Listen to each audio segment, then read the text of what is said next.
What's up, VC?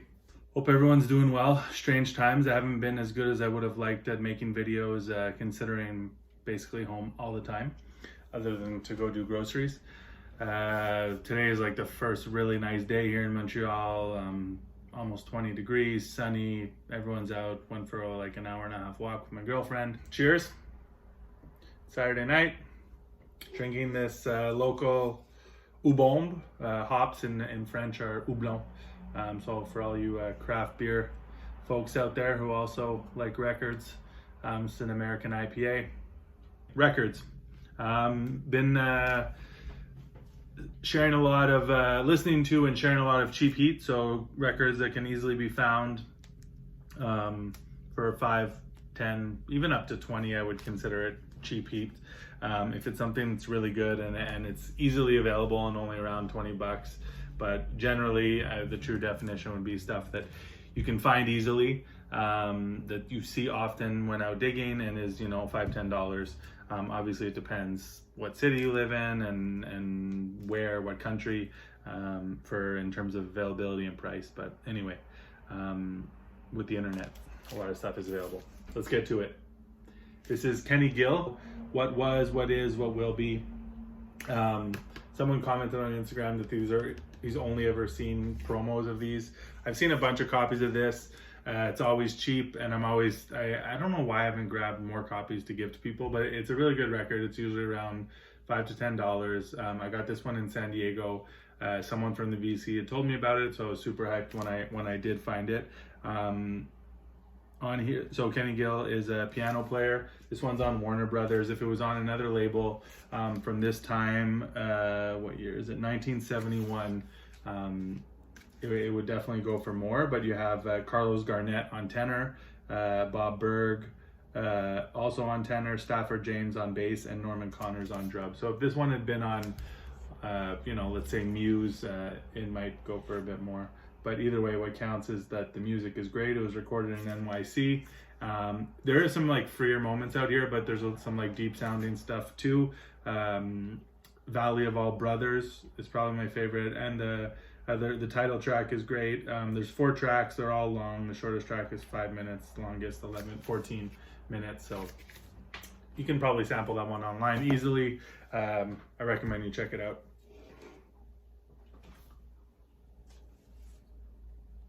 This is one that someone had posted saying, like, why is this not worth more? It's an amazing record. They had referenced the Pharaoh on India Navigation because Pharaoh's on this. And while I wouldn't put it in that category, it is dope. Sometimes Leon Thomas's vocals, throw me off a little with the yodeling. But overall, this is a great record. And what I realized when pulling this out is that I do need to upgrade, so thankfully they are still cheap-ish. I bought this one for $5 at a record fair here in Montreal, but it's fairly scratched, but it plays well enough that I can still enjoy it. This is on Flying Dutchman. Always love the Flying Dutchman label, and gatefolds, which this one's not in the best shape, but who else plays on here? So Pharaoh, Leon Thomas, of course Cecil McBee and Richard Davis, Lonnie Smith, James Spalding, Little Rock, who I don't know, and Richard Landrum on bongos, Roy Haynes on drums. So, shouldn't be telling you this. That's a joke. I should be, but this is still can be found cheap, and it's a really good record. So check your local record store once we're allowed digging again, or if you dig it and you don't know it, then check it out online, and as we do. Discogs or something. Flying Dutchman, Leon Thomas from the early 70s. So this is something I considered cheap heat, but it's not readily available. You're not going to see it when you're out digging unless you live in Canada. You might, but even then I think I've maybe seen it only the time I bought it. I know there's another copy for sale locally somewhere. Maybe I've seen it one other time. I don't think so. This is Andy Krem, who I looked up online and I think is like a recording guy now, engineer, recording, and it's still under the name of this label, is his studio Silverback Productions. So I think maybe he masters stuff, I'm not sure, but apparently he's known in that world.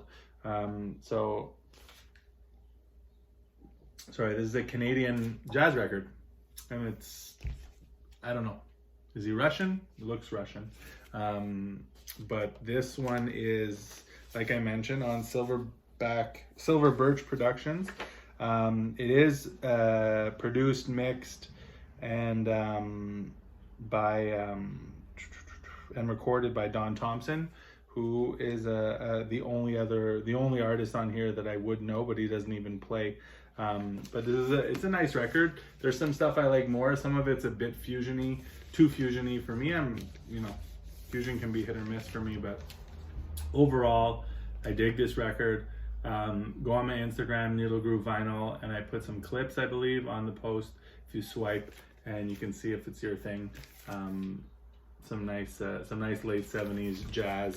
There is a guitarist on it. I know that's not everyone's thing, but it's so Andy is a guitarist, sorry, and then you have bass, drums, and some sax work as well.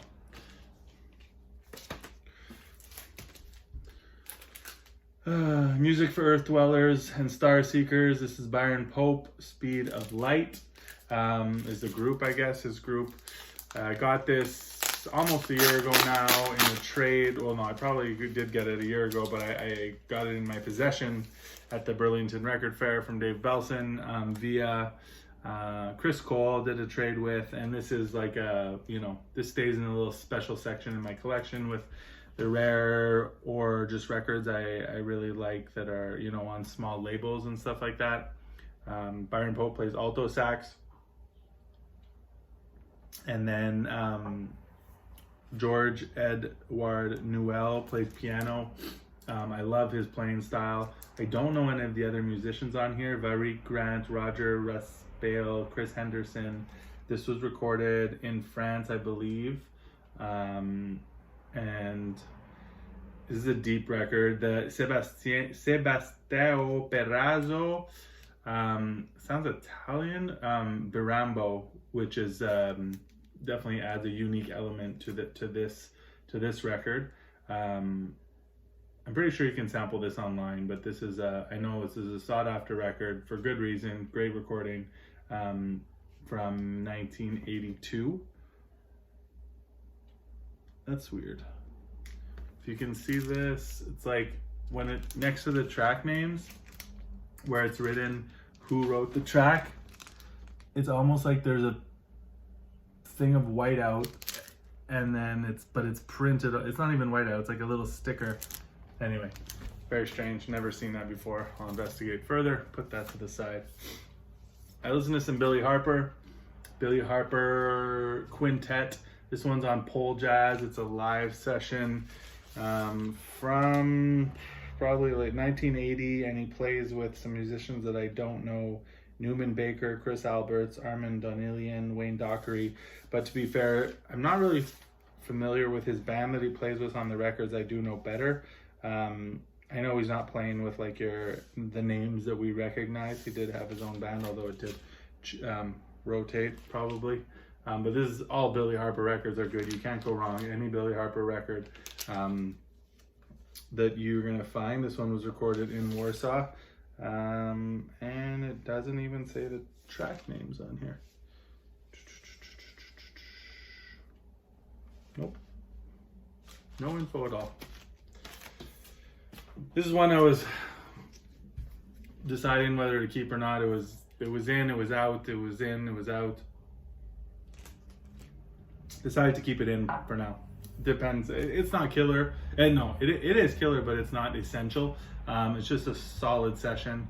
So David Young's a tenor player. You have Virgil Jones on trumpet, Sonny Fortune, Richard Davis, Harold Malburn, Idris Muhammad. So great lineup. Some good, solid jazz on mainstream. As you would expect, there's a lot of great sessions. Not necessarily like mind-blowing, but really nice groove to these records. A lot of these records. Worth checking out if you see it for cheap. Continuing with the cheap records, another one that I pulled out to see, was I going to keep it, and just gorgeous record. Nubia Together is the name of the album. Lineup: this is McCoy Tyner, Stanley Clarke, Jack DeJohnette, Freddie Hubbard, Bobby Hutcherson, Hubert Laws, Benny Maupin, Bill Summers, from 1979, a milestone. It won't cost you, $5. You can't go wrong with these McCoy Tyner milestone releases. I played this, Tubabou. It's a Quebec or Montreal group from the 70s. There's some stuff on here that's really cool. It's like, I guess, it's not prog. Like, it's a mix of rock, jazz, fusion, worldly stuff. But there's definitely some funky moments that I really like. And then there's some stuff also on it that I'm not so fond of. You could probably sample it online. I think originally, this album name is Attente. And I think it was recommended to me by Fred. And so the first time I found it, I bought it. I was digging it. But literally every time I go out digging, I see this for $5 to $10. So if anyone was after a copy of this, Montreal is the place to get it, because that's where it's from. You see it all the time. One of my favorite musicians here, Waldron. If you're not familiar with Waldron, highly recommended. Pianist. This is a trio record, and all his records on Enya, love them. Just something about his piano playing style is so unique to me. It's like aggressive and angry, emotional. He's not like floating over the keys. He's like hammering down on them, creating like a beat. I don't know. I'm not a musician, but all I can say is I dig it. This is not the best of them, but none of them are they don't disappoint. They all have that same vibe, these Enya ones, and it really speaks to me. Long tracks here, there, and everywhere. The Search, A Touch of Blues, bass, Jimmy Wood, and Alan Blairman, who I'm not too familiar with, on drums. Amazing. This is probably my least favorite of the Enya Waldrons. This one's Hard Talk, and it has a lot of the same things I do like. There are some moments here. This one's with Steve Lacy and Manfred Schoof on cornet, Lacy on soprano sax, that I'm not as fond of, let's say, as the trio stuff. But it still has some of that. It still has that same piano playing style that I love, and that same vibe. When you hear it, you'll know what I'm talking about. And you'll either not like it at all, or you'll love it like me. Oof, this one I listened to a while back, like 6 weeks ago, I remember. Clifford Thornton, the Jazz Composers Orchestra, The Gardens of Harlem. Really nice record, very worldly, and each track is very different. And actually the liner notes do a great job of describing the different tracks and the different songs. I think it's a lot of traditional stuff. Afro-Cuban interpretation of a chant from Brazil, and music inspired from the music of Gaita and Carcabou in Algeria. There's some, I think there was some like Caribbean stuff, if I'm not mistaken. This one's from Ghana, Nigeria, Jamaican interpretation of a Hail and Farewell song. So not your typical jazz record by any means. Very interesting listen, really well done. Huge band lineup on here. See if I can name a few that you'll recognize. Carla Bley, a lot of instruments that I don't know at all. Some non-traditional jazz instruments, like a whole list of them. And then you have Carla Bley on piano, George Barrow, Pat Patrick, Roland Alexander, Carlos Ward, Dewey Redman, Clifford Thornton on cornet, Marvin Peterson, Leo Smith, Ted Daniel. Just amazing. This one's worth seeking out if it sounds like your thing. The descriptions, obviously it's not for everyone. It's not your typical jazz record. But yeah, I really dig it. Whereas Tapscott, Songs of the Unsung. This one all of these are a particular mood, I guess. I remember when I listened to this, it was good, but I was working and I had it on, and I think it didn't really grab me at the time, but I remember being grabbed by it in the past. This one's on Interplay Records, but the last time I listened to, I have another Tapscott on Interplay. I don't know if it's Live in New York or something New York, that I really dig. It's a trio record. This is all solo. I love the title though. UGMAA series volume 1. I'm not even sure what this is. This is what the Interplay label looks like. Just cool to have, and I'm sure connect with it again because I love Horace Tapscott. This I just played this week. Gary Bartz, one of my favorite. Just his albums from the early 70s are incredible. Totally the vibe that I like. Powerful stuff, funky, deep, out there, but not in like a heavy way, or too heavy, too hard to listen to. Hubert Eves, Stafford James, and Howard King is a live session. I don't know when or where this was recorded, but this is a 2-disc, double disc. You have electric and acoustic piano on here. All of sides 1 and 2 was performed as a single continuous unit, although for your convenience there are physical bands between the songs. They are heard without interruption. There you go. What's annoying about that is that side 1 is paired with side 4. So if you want to listen to side 1 and then side 2, you have to switch records, not just flip it, which is annoying, as always.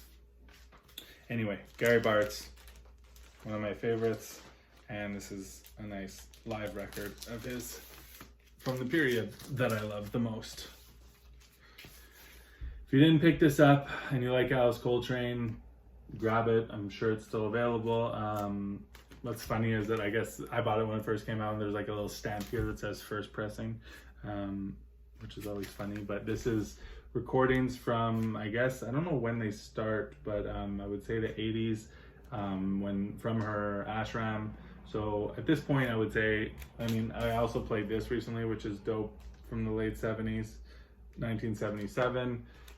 There's different styles on here. This all kind of falls into the same. And at this point, it's not jazz. She's moved into just like spiritual music. So when she kind of really, her is like the sweet spot for me is spiritual jazz. And then this is just spiritual music, which I really, really enjoy. This is a 1-tracker for me, Robert Kenyatta, No Musa.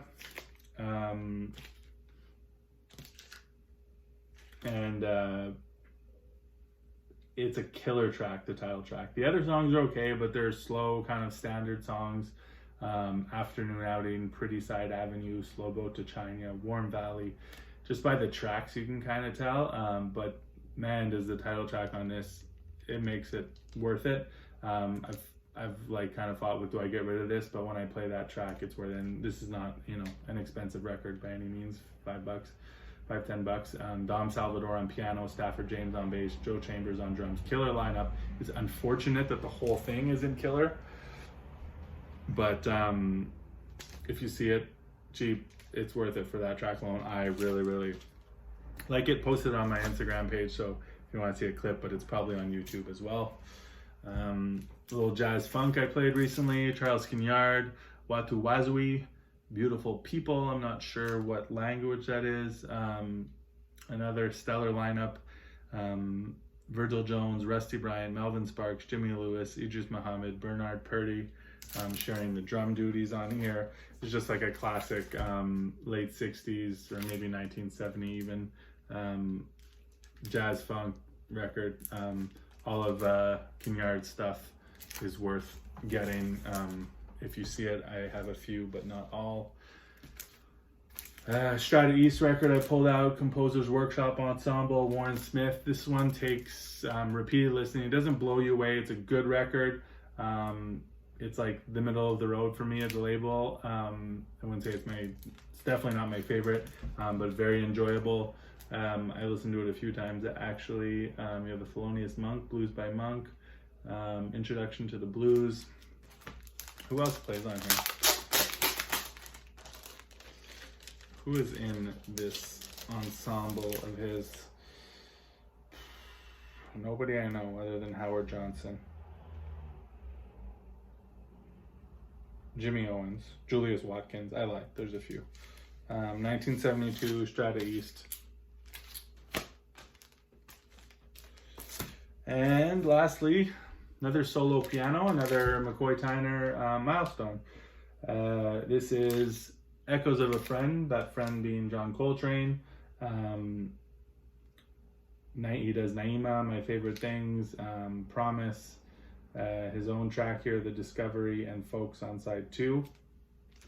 So two Coltrane songs and one Favorite Things, which he was known for, obviously. But this is solo piano, and this is deep and moving solo piano. And it's kind of a cool cover, too. Well, that's it for this stack, this spin cycle. I cleaned all these, actually, so this is a true spin cycle. This is all stuff that I took off my shelf, listened to, and decided to keep, and decided needed a clean. I've listened to a bunch of other stuff, some that I decided not to keep, some that went back onto the shelves right away, but basically how I've been doing it is, if I realize it's dirty, I'll put it in a pile and I'll give it a clean. These ones are all been cleaned and ready to go back behind me onto the shelves. Like I said, hope everyone's doing well in these strange times, and staying positive, staying healthy, and listening to lots of music. Hopefully I'll be back sooner than later, sharing some more records. Peace.